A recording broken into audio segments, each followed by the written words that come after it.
tumumba. Dito ako sa ginagawa ko report. So, dito ako rest ko. Papalamig lang ako dito. Sobrang init sa labas. Grabe. So, yun. Papalamig lang.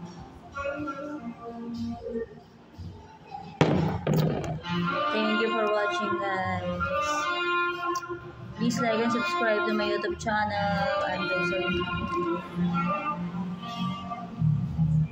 overtired. Nabasa na pawis yung aking salamin. Init. Wow, may pawis ko isa. Thank you for watching. See you on my next video. Bye.